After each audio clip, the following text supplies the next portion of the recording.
Ya, sesuatu yang hangat bahkan juga luar biasa terjadi di sore hari ini. Rakernas Projo digelar, begitu banyak massa yang datang, bahkan Presiden Joko Widodo pun memberikan pidatonya. Tapi ada sempat kata-kata bahwa yang didukung Projo tidak ada di sini. Acara kemudian selesai, Projo datang ke Kartanegara pukul 15.45 waktu Indonesia Barat dan mendeklarasikan dukungan terhadap Prabowo Subianto. Ini ada kode-kode apa pemirsa? Itu akan saya bahas di Apa Kabar Indonesia malam hari ini, menambah daftar panjang relawan Jokowi yang mendukung Prabowo bukan Ganjar Pranowo. Pastinya sudah hadir di sini Bang Ruhut, apa kabar? Selamat malam, sehat ya Bang ya? Sehat. Pengamat politik kita, Mas Adi Praitno juga sudah tersambung. Tapi sebelum saya ke narasumber saya di sini pemirsa, kita akan cek dulu bagaimana kondisi terkini di Kartanegara. Sudah ada rekan saya Tika Dewi yang siap mengabarkan dari sana. Tika, silakan dengan laporannya. Ya Tika, silakan dengan laporannya. Ya baik, tampaknya Tika ini sedang menunggu komunikasi saya dengan dia tersambung. Mungkin saya minta tanggapannya dulu kepada Bang Ruhut. Ini masa ibaratnya gini, saya Bang mendialogkan tema ini sama juga kemarin. Tapi tampaknya dari Mbak Rizky masih tenang-tenang aja. PDIP nggak apa-apa kalau relawan kemudian memberikan dukungan dari Pak Jokowi 2 periode kepada Pak Prabowo, bukan kepada Ganjar. Tapi ini Projo, salah satu relawan Jokowi yang cukup besar, berikan dukungan kepada Pak Prabowo. Apa masih tidak perlu khawatir atau mungkin wah ada harap-harap cemas ini Pak Ganjar? Bagaimana Bang? Kami tenang-tenang aja kok. Kenapa? Karena itu waktu aku diundang TV One, santai. Apalagi sebelumnya aku nonton dulu di TV kan. 3 hal yang disampaikan oleh Pak Joko Widodo. Oco kerasa kerusuh. Kedua, oco kesusu. Itu bahasa Jawa yang sangat dalam. Yang ketiga, bahasa Indonesia. Ya, udah ya, nggak usah buru-buru. Wah itu, itu filosofinya tinggi. Ya. Dan aku bangga lihat Pak Joko Widodo. Kenapa? Terlihat dia sama dengan kami, kader-kader PDI Perjuangan. Masih tegak lurus ke Ibu Mega. Hanya kader lah yang tegak lurus ke Ibu Mega. Tidak pernah ada kader yang berani mendahului Ibu Mega. Ketua umum kami semua sudah tahu, Profesor Dr. Haja Megawati Soekarno Putri.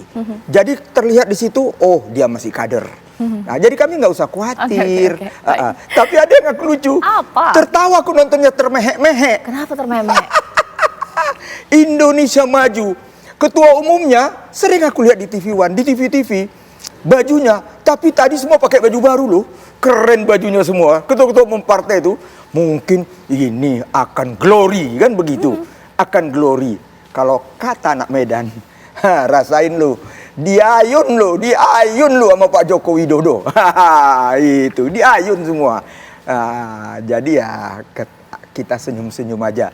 Jadi kalau istilah generasi Z dan istilah generasi milenial, udah deh ngapain rame-rame, sabar, duduk di boncengan, itu aja. Mas Adi Pray, sepakat nggak sih apa yang dikatakan oleh Bang Ruhut? Sebenarnya percaya diri sah saja, semua orang bebas melakukan hal tersebut ya. Diayun oleh Pak Jokowi, meskipun ada anggapan lain. Kalaulah memang Pak Jokowi memang pilihannya itulah pada Ganjar, ketika pidato itu disebutkan Projo, pilihlah Ganjar, bukan yang kemudian bisa 2 artinya. Yang didukung Projo tidak hadir di sini. Ya bisa 3 bahkan, bisa Pak Anies, bisa Prabowo, bisa Ganjar. Ini seperti apa? Ya saya kira memang Pak Jokowi itu punya satu hal, the power of ambiguity. Jadi di tengah ambiguitas semacam ini justru Jokowi itu menjadi menarik. Kadang dikaitkan dengan Prabowo Subianto, kadang pula dikaitkan dengan Ganjar Pranowo. Dalam Rakernas PDIP beberapa waktu yang lalu, Jokowi secara eksplisit saya kira memberikan kode keras mendukung Ganjar, bahwa Ganjar sudah diberikan bisikan kalau sudah dilantik langsung segera bentuk tim teknis, gerak cepat, gaspol untuk menanggulangi persoalan pangan. Di depan Projo yang kemudian kita tahu bersama memang gesturnya lebih ke Prabowo, juga diayun itu. Tabuh gongnya 8 kali, Projo kemudian datang ke Kartanegara dan seterusnya dan seterusnya. Jokowi sebenarnya ingin menjelaskan satu hal, bahwa sebelum ada keputusan resmi dari KPU soal siapa yang maju Pilpres, sepanjang itu juga bahwa Jokowi tak mungkin akan menunjukkan sikap politik yang sesungguhnya mendukung Prabowo Subianto. Tapi Bang Ruhut ini bagi saya cukup rasional, merasa cukup confident. Kenapa? Karena sampai hari ini Jokowi itu adalah kader PDIP. Iya, iya. Itu tidak bisa dibantah. Kecuali PDIP dan Jokowi itu sudah bisa jalan. Jokowi secara terbuka misalnya diberhentikan dan dipecat, maka kemudian pastinya PDIP itu akan berhitung. Yang kedua bagi saya, ketika Jokowi bilang ojo susu, jangan gerusa-gerusu, itu kan menegaskan bahwa semuanya masih serba cair dan serba dinamis. Jangan-jangan relawannya ini ya terlampau GR sebenarnya, terlampau memberikan respon yang berlebihan dari tafsir-tafsir politik Jokowi, bahwa seakan-akan relawan ini lebih Jokowi dari Jokowi. Jokowinya aja ojo susu, jangan buru-buru, justru relawannya yang kemudian mendahului Jokowi. Meski kita tahu begitu banyak relawan yang kemudian waktu Pilpres 2019, kalau mau disebut satu persatu itu kan ribuan, ini kan cuma 1-2 relawan yang datang ke Prabowo Subianto. Relawan yang lain belum bermunculan. Sepertinya sedang menunggu hilal politik kira-kira siapa capres dan cawapres definitif yang nantinya akan bertarung di 2024. Tapi satu hal, mungkin dalam logika partai PDIP seperti Bang Ruhut, kalaupun toh projo ke Prabowo mau ke Anies, itu nggak masalah. Itu bukan kader PDIP. Besok pun relawan Jokowi yang selama ini misalnya dekat dengan Prabowo deklarasi, bagi PDIP nggak masalah. Kan itu bukan partai. Tapi kalau sudah menyatakan diri sebagai kader PDIP, banteng harus berbaris dan tegak terhadap keputusan partainya. Oleh karena itu, siapapun nantinya di akhir permainan ini, Cak, kalau ada kader-kader PDIP, entah itu presiden, entah itu wali kota, anggota dewan seperti Bang Ruhut, kalau tidak patuh terhadap perintah partai, saya kira akan ditertibkan. Bukan tidak mungkin siapapun yang dianggap membelelo, tidak taat terhadap partai, itu diberhentikan. Sudah banyak contoh kasusnya. Baik. Nah, yang menarik justru saya membaca gaya komunikasi politik PDIP. Tidak pernah ada kritik, tidak pernah ada serangan, baik kepada Pak Jokowi, baik kepada Gibran ataupun kepada Gerindra, yang terkesan ingin dalam tanda kutip membajak Gibran sebagai wakil Prabowo Subianto. Jangan-jangan ini dua hal, gak? Pertama, memang bagi PDIP sekarang hanya ingin fokus lah bahwa ke depan bagi mereka yang menangkan Ganjar. Nggak peduli di luar itu bahwa ada projo relawan Jokowi ke Prabowo, itu bagi mereka nggak penting. Atau jangan-jangan memang ya relawan ini nggak penting-penting amat bagi partai. Siapa sih mereka? Itu kan argumen yang bisa kita tangkap dari jauh ya, terkait dengan bahasa Bang Luhut dan dansa politik yang memang sampai saat ini itu belum bisa sepenuhnya ditafsirkan hitam dan putih kecenderungan politiknya. Bang Ruhut, sebenarnya bukan hanya kode-kodean dari pernyataan Presiden Jokowi atau gong yang ditabuh 8 kali. Kehadiran Gibran ini juga luar biasa loh. Semua juga tahu kalau Gibran digadang-gadang berpasangan dengan Pak Prabowo. Sampai dengan hari ini seperti itu statement. Bagaimana? Ya, kami bangga. Kader kami memang semua melirik, termasuk Mas Gibran. Tapi saya udah pernah kok ketemu Mas Gibran di salah satu acara. Dia katakan ya sabar aja Bang. Jadi nggak usah khawatir ya. Mas Gibran juga orang hebat. Tapi kami semua kader-kader sama Ibu ditugaskan dimanapun kalian tampil, fokus bagaimana kemenangan hat-trick kita. Pertama, legislatif. Kita harus menang ketiga kali. Begitu juga Pilpres. Ya, kami percaya siapa Presiden Republik Indonesia yang ke-8? Ganjar Pranowo. Itu. Dan kami percaya apapun yang ramai sekarang, seperti yang dikatakan pengamat nih sahabat saya idola, ya, lagi dansa-dansi politik. Biar aja semua berdansa. Kita lihat saja. Tapi Ibu menugaskan kami semangat gotong royong, turun kalian ke bawah. Kami caleg itu sampai tingkat 2 tuh cukup banyak loh, ratusan ribu. Sekarang lagi dengan semangat gotong royong, turun ke bawah. Turun ke bawah. Selain seperti saya di Sumut 1, mengkampanyekan diri saya, juga semua kita bawa. Jangan lupa Ganjar Pranowo. Itu yang saya katakan, pasti indah pada waktunya. Oke, Bang Ruhut ditahan dulu ya, karena sekarang saya akan kembali menyapa rekan saya Tika Dewi, yang saat ini sudah siap mengabarkan langsung dari Kertanegara. Situasi di sana seperti apa? Tika, silakan. Ya, selamat malam Caca dan juga pemirsa. Relawan Projo resmi mendeklarasikan dukungan Capres 2024. Projo menyatakan dukungan terhadap Prabowo Subianto menjadi calon presiden di pemilihan presiden 2024 mendatang. Deklarasi itu disampaikan langsung di kediaman Prabowo di Kertanegara, Kebayoran Baru, Jakarta Selatan. Ketua Umum Projo Budi Aris Setiadi sendiri tadi hadir di kediaman Prabowo sekitar pukul 16 waktu Indonesia Barat. Dari pantauan kami tadi, jika dapat kami perkirakan ada sekitar 100 dari rombongan Projo yang hadir di kediaman. Tadi setelah kehadiran dari Ketua Projo, kemudian disusul kehadiran dari Prabowo Subianto sekitar pukul 5 sore tadi dan langsung dilaksanakan deklarasi, di mana tadi Ketua Umum dari Projo Budi Aris Setiadi juga menyatakan tadi Rakernas telah dilaksanakan bahwa Jokowi menyampaikan kriteria dari calon presiden di Pilpres 2024 mendatang, di mana kriteria ini dapat digambarkan. Beliau mengatakan ini merupakan sosok dari Pak Prabowo Subianto sendiri. Kemudian dari Pak Prabowo tadi juga menyampaikan pada saat deklarasi, ia mengucapkan terima kasih atas kepercayaan dan ia menganggap bahwa Jokowi ini memiliki jiwa merah putih, di mana ia mengucapkan terima kasih dan kepada Projo yang telah percaya untuk Prabowo sendiri maju di Pilpres 2024 mendatang. Setelah deklarasi dan ucapan terima kasih yang disampaikan oleh Prabowo sendiri, tadi dari pihak Projo juga memberikan dan memakaikan kepada Prabowo jaket yang bertuliskan jaket yang diberikan kepada Prabowo, dan juga tadi diberikan bendera dengan lambang Projo. Dan tadi kami juga sempat melihat tadi juga dihadiri oleh jajaran politik, yakni Habibur Rahman selaku Ketua Umum dan Habibur Rahman, dan juga tadi ada Yasrul Iza. Demikian yang dapat kami sampaikan, kembali ke studio. Baik, terima kasih Tika Dewi mengabarkan langsung dari Kertanegara. Nanti sesaat lagi saya akan ajak Anda untuk membahas sebenarnya menerka kekuatan para lawan untuk faktor kemenangan Jokowi. Kita tahu banyak mengatakan sangat penting kalau dibandingkan dengan partai politik, memang tidak apple to apple, tapi partai politik ini segmented. Dia akan menyasar kepada konstituennya saja, sementara lawan lintas segmen. Apakah benar ini tidak boleh kemudian dianggap sepele pemirsa? Sesaat lagi di Apa Kabar Indonesia Malam. Ya, sebelum saya nanti akan berbincang dengan Ketua Umum Projo yang memberikan dukungannya hari ini kepada Prabowo Subianto, kita simak dulu informasi berikut ini pemirsa. Ini semakin menambah informasi kita pemirsa untuk melihat banjirnya dukungan yang kemudian diberikan dari para relawan kepada Prabowo. Ya, kita lihat dulu informasi pemirsa, tapi sebelumnya saya akan ke Mas Adi Praitno terlebih dahulu ya.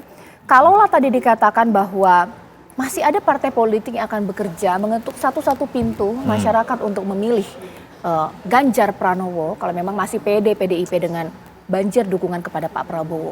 Tapi biasanya kan partai politik ini segmented. Tapi kita tahu kita tahu bahwa relawan ini kan lintas segmen ya. Tapi nanti sepertinya saya sudah dapat laporan ini dari rekan saya. Ketua Umum dari Projo ini sudah tersambung bersama saya. Ini luar biasa. Saya akan mau menggali mengenai dukungan hari ini. Menkominfo kita, Pak Budi Aris Setiadi. Assalamualaikum warahmatullahi wabarakatuh, Pak Menteri. Waalaikumsalam, selamat malam. Ya, salam sehat untuk kita semua. Ya, tapi saya mengatakan bahwa hari ini berbicara dalam rangka atau kapasitas sebagai Ketum Projo ya, begitu betul ya?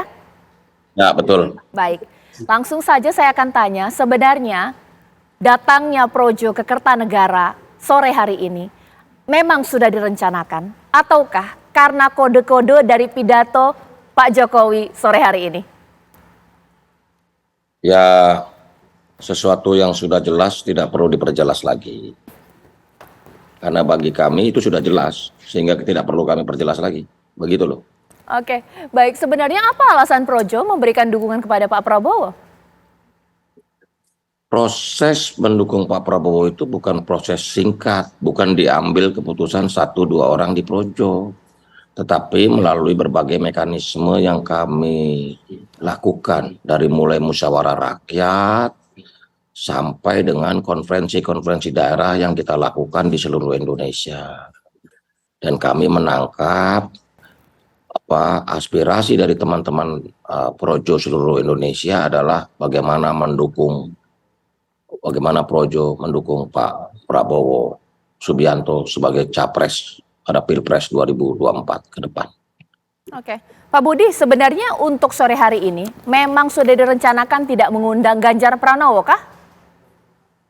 Kami memang di Rakernas ini sudah mengerucut kepada satu nama yaitu Pak Prabowo Subianto sebagai capres yang akan didukung oleh Projo, dan akhirnya di sore hari kami mendatangi Pak Prabowo untuk mendukung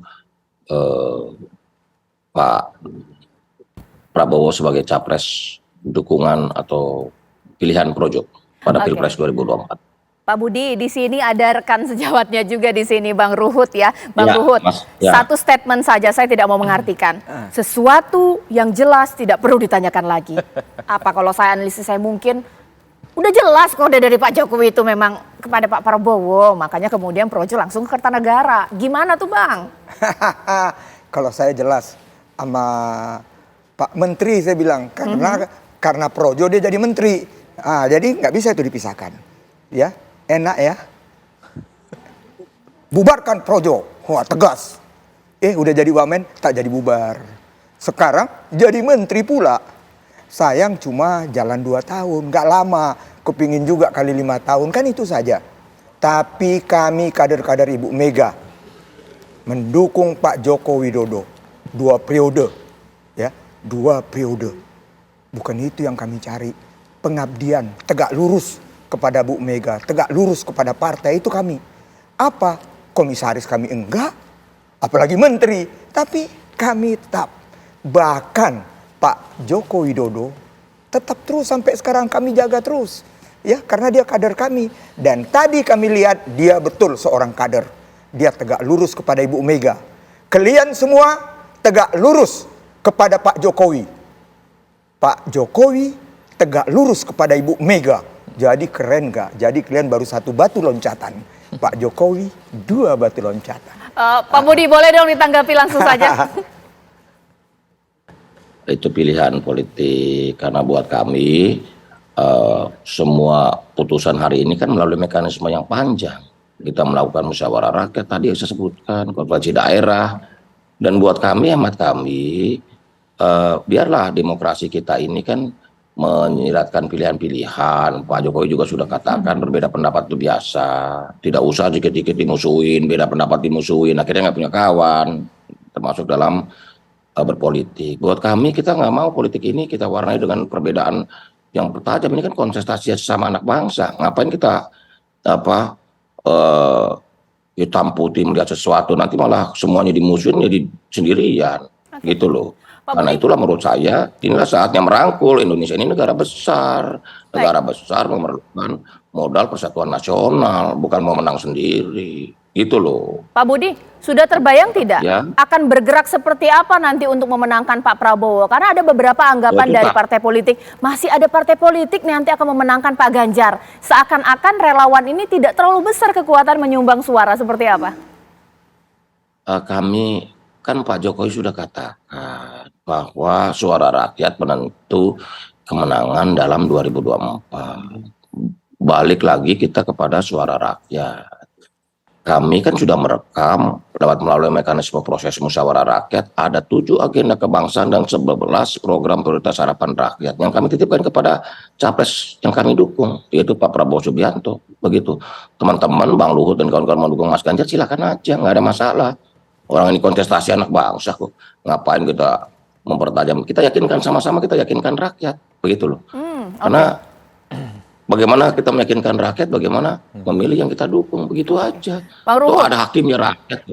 Bang Ruhut, Begitu loh. ini Projo siap meyakinkan hati rakyat ini untuk mendukung Pak Prabowo. Bagaimana ini? Jangankan relawan yang masih banyak yang lain. Projo kan baru 1. Ada ribuan relawan. Oke. Tapi di dalam Projo saja banyak teman-teman saya. Oke. Iya, biar nyenangi ketua Baik. umum aja Pak, biar dia nanti ya langgeng untuk jadi menteri, itu aja kok. Mereka itu. Tapi ini si Poltak Raja Minyak Tante. Dulu juga relawan periode pertama Pak Joko Widodo sebelum saya menjadi kader PDI Perjuangan. Iya, baik. Saya relawan. Baik, Ya. baik. Nanti- Jadi relawan itu kita sangat hormati. Tapi bukan berarti relawan itu akan loyal kepada ketuanya. Enggak, apalagi sekarang mereka udah rasain. Ah, kau aja yang enak. Hah? Baik. Kami kok suruh tenang-tenang duduk di boncengan. Tapi kau yang menikmati kemerdekaan Baik. gitu kan. Ditahan dulu Bang Ruhut, nanti saya akan tanyakan kepada Mas Adi Prayitno. Sebenarnya relawan ini loyal tidak sih dengan sosok yang didukung atau dideklarasikannya sesaat lagi? Ya pemirsa, ini sayang sekali komunikasi saya ke Ketum Projo, Pak Budi Aristiadi ini terputus karena beliau ada kegiatan saat ini sehingga kemudian tidak bisa melanjutkan dialog Apa Kabar Indonesia Malam. Mungkin sekarang saya ke Mas Adi Prayitno terlebih dahulu. Pak Budi Aristiadi mengatakan bahwa kita akan meyakinkan rakyat untuk memilih pilihannya kita ini. Seakan-akan nggak bisa kita kecilkan juga ya peran relawan. Seperti apa Mas Adi Pray? Ya, saya kira memang dalam logika presiden one man one vote, di mana presiden dipilih langsung oleh rakyat, satu suara itu penting, Cak. Jadi segala kelompok politik itu dalam demokrasi elektoral langsung tetaplah penting. Ya, tapi kan relawan itu tidak efektif kalau yang digarap itu sama dengan yang digarap oleh partai. Kalau yang digarap oleh relawan Projo itu sama dengan basis relawan atau partai politik pendukungnya Prabowo, itu juga nggak efektif. Relawan itu efektif kalau menggaris basis-basis yang selama ini memang tidak tersentuh oleh partai politik. Dalam praktiknya relawan ini kan sebenarnya banyak dari unsur partainya. Dia overlap dengan kerja-kerja partai. Oleh karena itu relawan itu ujiannya adalah apakah basis-basis massa yang selama ini tidak tersentuh oleh partai politik pengusung capres tertentu bisa dikapitalisasi. Ya. Misalnya kalau kita melihat Prabowo Subianto kan lemah di Jawa Timur dan Jawa Tengah. Bisa tidak relawan ini bisa meningkatkan kekuatan politik Prabowo di Jawa Timur dan Jawa Tengah? Itu kan kuncinya. Kalau itu tidak dilakukan, maka kerja-kerja politik relawan itu menjadi tidak penting. Relawan ini dualisme tidak sih dukungannya? Kata banyak Bang Ruhut di sini belum tentu mereka datang di acara tersebut nanti kemudian meyakinkan rakyat untuk memilih Pak Prabowo, bisa jadi Pak Ganjar. Seperti apa? Relawan itu kan basisnya gerakan politik volunteer. Ya. Dia berbasiskan sukarela. Ya kalau dia tidak suka dan tidak rela, dia pindah ke lain hati. Tidak ada ikatan emosional dan ideologis yang kemudian membuat para relawan itu tegak lurus dengan ketua umum dan elit mereka. Beda dengan partai. Ada ikatan, ada kartu anggota, ada struktur, ada rapat-rapat penting yang kemudian diinisiasi sebagai bagian dari kolektif kolegial. Di situ yang disebut dengan identitas kepartaian. Relawan karena sifatnya partisipatoris, sukarela, dia bisa pergi kapan saja, dia bisa datang kapan saja. Makanya kalau relawan ini dicek satu persatu siapa anggotanya, di mana tempatnya, di mana kantornya, agak rumit untuk diidentifikasi. Oleh karena itu relawan itu sebenarnya bersifat cair dan dia tidak menolok kepada salah satu calon. Bahkan di elit partainya pun, di elit relawannya pun, dia juga suka terbelah. Partainya, relawannya itu ke kanan, pemilihnya pun dia bisa ke kiri. Oleh karena itu bagi saya relawan memang penting, tapi kalau dia tidak bisa mengkapitalisasi basis yang tidak digarap oleh partai, dia akan menjadi mustahil. Nah yang ingin saya katakan adalah kita kan tidak pernah bisa mengakses langsung, bicara langsung dengan presiden. Ini kan Pak relawan Projo selalu mengatakan merah kata Jokowi, merah pula kata Projo. Seakan-akan dukungan Projo ini ke Prabowo itu adalah sifatnya Jokowi. Sesuai dengan arahan Pak Jokowi. Yang ingin saya katakan, jangan-jangan Jokowi sebenarnya masih ojo ke susu dan tidak buru-buru. Tapi di atas segala-galanya, saya kebetulan belajar begitu banyak partai politik termasuk PDIP. Di PDIP itu tak boleh ada orang, siapapun di internal partai yang merasa besar dan lebih dari partai, Cak. Jadi siapapun nanti kader PDIP yang kemudian orkestrasinya politiknya itu terlampau agresif, tidak patuh ke partai, tidak bisa dikontrol oleh partai, saya kira akan diberikan sanksi yang tegas. Sudah banyak di PDIP itu dia memecat kadernya yang dianggap indisipliner kalau memang tidak tegak lurus, termasuk presiden, termasuk anggota dewan, wali kota, bupati. Kalau tidak tegak lurus kepada Ganjar yang sudah diputuskan, bukan tidak mungkin diindisiplinerkan dan bahkan mungkin bisa dipecat suatu waktu. Tapi Bang Ruhut, kita tahu ya Gibran ini kan sangat dekat ya dengan relawan Jokowi. Beberapa kali hadir dalam pertemuan di Solo. Bahkan ini juga hadir dalam acara relawan Projo di Jakarta. Kalau konsekuensi dari dukungan ini Projo menarik-narik Gibran untuk dipasangkan dengan Pak Prabowo, gimana? Gibran itu memang masih muda ya. Tapi diplomasinya seng ada lawan. Kok bisa lihat statementnya? Saya selalu berkomunikasi kepada Pak Hasto, sekjen saya, kepada Mbak Puan. Dia selalu bilang gitu kok. Jadi yang lain ya GR aja, gede rasa, itu yang saya lihat. Dan ingat loh, ini saya mohon pimpinan-pimpinan relawan. Rakyat sekarang sudah cerdas, termasuk anggotamu. Ya, kalau ada kartu anggota, Tapi kan jelas pengamat kita Pak Adi mengatakan kartu pun nggak ada. Kalau kami ada kartu terikat anggaran dasar, anggaran rumah tangga, tegak lurus ke Bu Mega. Kalau ini kepada ketua umum tadi, belum tentu itu tegak lurus. Enak kali kau jadi menteri ya. Apa yang kami dapat? Hah? Hanya 5 tahun sekali kau kerah-kerahkan kami. Atau kalau kau lagi tersungging dengan presiden, kau jual-jual kami. Kan itu faktanya. Buktinya, ini fakta loh. Ini Poltek Raja Minyak, Ruhut Sitompul ngomong. Apa? Dia katakan, kalau tidak saya akan membubarkan Projo. Ngeri nggak itu? Jadilah dia wamen. Kan itu. Sekarang rezeki dia. Ada masalah kader Nasdem. Sekjennya. Jadilah dia menterinya. Kan itu. Jadi kuat dong sebagai kekuatan relawan sampai kemudian ada posisi ini. Kalau nggak kuat kan nggak mungkin dikasih. Iya, jualannya. Oke. Tapi rakyat itu yang aku bilang. Ini era reformasi. Rakyat sudah cerdas. Tadi kan Mbak Ica bilang ya. Kalau partai dia anggota partainya. Enggak juga. Saya 2 periode loh DPR. Saya tidak pernah dipilih oleh anggota partai. Kemenangan saya ya selalu swing voter. Rakyat loh. Ya, jadi waktu dapat pengarahan-pengarahan dari partai, saya swing voter. Saya nggak tahu siapa yang milih saya, tapi melihat si Poltek Raja Minyak, gitu. Yang anti korupsi, woi. Oke. 2 periode, woi, nggak pernah Baik. dijangkau KPK. Hal-hal seperti itu. Oke. Jadi kemari kita semua kader, itu yang diajari Ibu Mega. Kami harus mengaca diri, Ya. rendah hati, jangan sombong. Gitu. Baik. Mas Adi Pray, mungkin pertanyaan yang sama. Mungkin tidak sih Projo ini yang kemudian menarik-narik Gibran untuk dipasangkan dengan Pak Prabowo? Ya kan mereka sejak awal ngasih kode bahwa dalam rakernas mereka yang kesekian kalinya yang dilaksanakan hari ini katanya deklarasi calonnya itu P, kemudian wakilnya G. Tapi kan itu tidak dilakukan. Bahkan dalam banyak hal ini tidak sesuai skenario sejak awal. Misalnya ada kemungkinan deklarasi dukung Prabowo di tempat terbuka di Istora gitu, kemudian Pak Prabowo-nya datang Iya. dan Gibrannya pun juga diumumkan dan orangnya datang, tapi nyatanya nggak begitu. Acara rakernas tiba-tiba berhenti, bubar, dan kemudian mereka datang ke Kertanegara dan menyatakan dukungan politiknya ke Prabowo. Dalam banyak hal saya membaca mungkin skenarionya tidak 100% ini berjalan. Kalau kecenderungan rata-rata memang sepertinya Projo itu ingin di situ ada Prabowo dan dinyatakan sebagai jagoan mereka yang akan dalam Pilpres ya. Tapi begini, Cak, bahwa relawan politik itu ya saya kira bukan hanya di Projo. Banyak yang tidak muncul ke publik dan mereka bekerja dalam diam dan senyap. Mereka lah yang door to door campaign, datang ke rumah satu persatu, diyakinkan apakah mau memilih calon tertentu ataupun tidak. Kalau ditolak dia pindah ke satu tempat ke tempat yang lain. Jadi sebenarnya kerja-kerja politik itu tidak perlu disampaikan kepada publik. Yang nyata itu memang down to earth, live in bersama masyarakat. Baik. Bahwa ujung tombak dari kekuatan politik kemenangan itu adalah soal bagaimana daya jangkau para relawan politiknya. Itu tadi, nggak ada gunanya relawan ini kalau yang dikerjakan juga dikerjakan oleh partai politik. Baik, ya. Mas Adi Pray, terima kasih banyak. Bang Ruhut, terima kasih. Bahkan juga terima kasih pada Pak Budi Aristiadi. Kita tunggu nanti ini bagaimana akan bergulir keputusannya juga kalau Gibran dipasangkan dengan Pak Prabowo. Masih tanggal 16, masih ada waktu.